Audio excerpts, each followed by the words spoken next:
Listening, fill in the blanks. Let's start.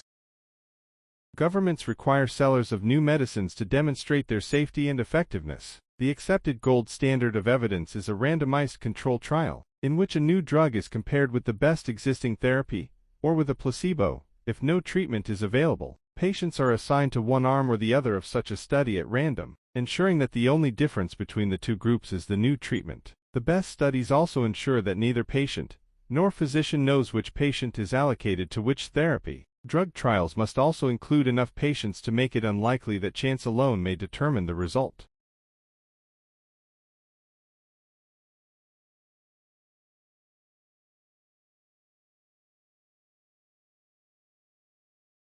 The automotive sector is well used to adapting to automation in manufacturing. The implementation of robotic car manufacture from the 1970s onwards led to significant cost savings and improvements in the reliability and flexibility of vehicle mass production. A new challenge to vehicle production is now on the horizon, and, again, it comes from automation. However, this time it is not to do with the manufacturing process, but with the vehicles themselves. Research projects on vehicle automation are not new. Vehicles with limited self-driving capabilities have been around for more than 50 years, resulting in significant contributions towards driver assistance systems.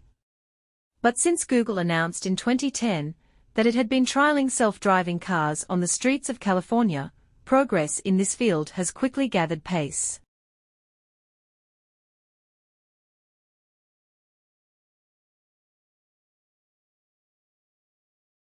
The first hydroelectric power plants were much more dependable and efficient than the plants of the day that were fired by fossil fuels. This led to a rise in the number of small to medium-sized hydroelectric generating plants located wherever there was an adequate supply of falling water, and a need for electricity. As demand for electricity soared in the middle years of the 20th century, and the effectiveness of coal and oil power plants improved, small hydro plants became less popular. The majority of new hydroelectric developments were focused on giant mega projects.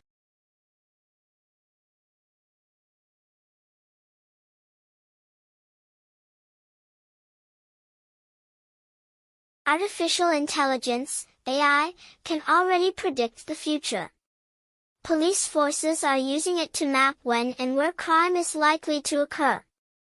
Doctors can use it to predict when a patient is most likely to have a heart attack or stroke. Researchers are even trying to give AI imagination so it can plan for unexpected consequences. Many decisions in our lives require a good forecast, and AI is almost always better at forecasting than we are. Yet for all these technological advances, we still seem to deeply lack confidence in AI predictions. Recent cases show that people don't like relying on AI and prefer to trust human experts, even if these experts are wrong.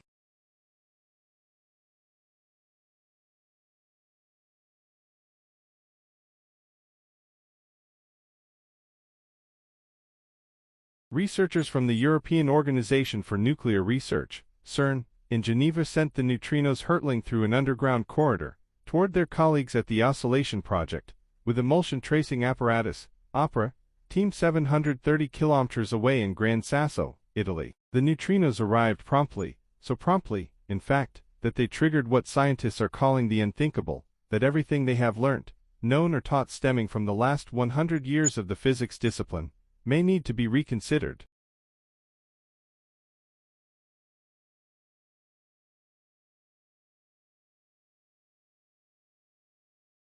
In Britain, there is a broadly similar belief in the existence of innate talent, but also an egalitarian sentiment which makes people queasy about the idea of investing resources in grooming intelligence. Teachers are often opposed to separate provision for the best-performing children, saying any extra help should go to stragglers. In 2002, in a bid to help the able while leaving intact the ban on most selection by ability in state schools, the government set up the National Academy for Gifted and Talented Youth. This outfit runs summer schools and master classes for children nominated by their schools. To date, though, only 7 in 10 secondary schools have nominated even a single child. Last year, all schools were told they must supply the names of their top 10%.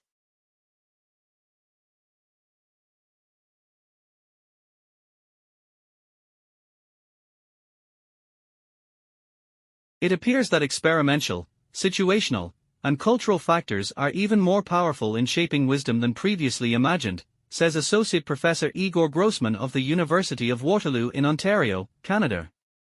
Recent empirical findings from cognitive, developmental, social, and personality psychology cumulatively suggest that people's ability to reason wisely varies dramatically across experiential and situational contexts.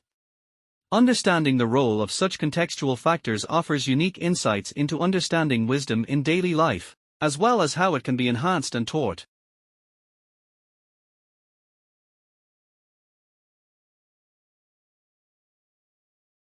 Statistics give little clue as to which system is best. The performance of the most able is heavily affected by factors other than state provision.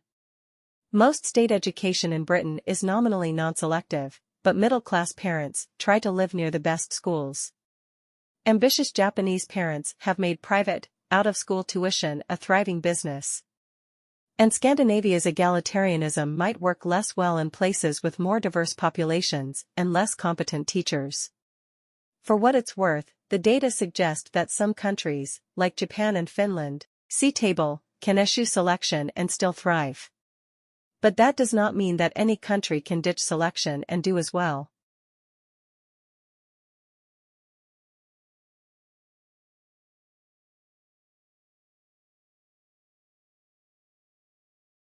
The cutting of huge figures or geoglyphs into the earth of English hillsides has taken place for more than 3,000 years.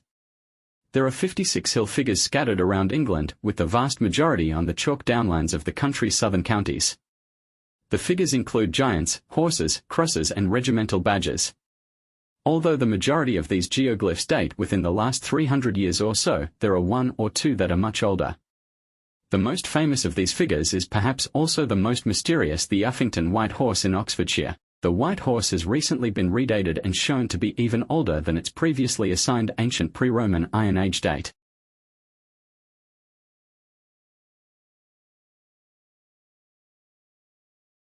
Like, share, subscribe the channel and press the bell icon for further updates.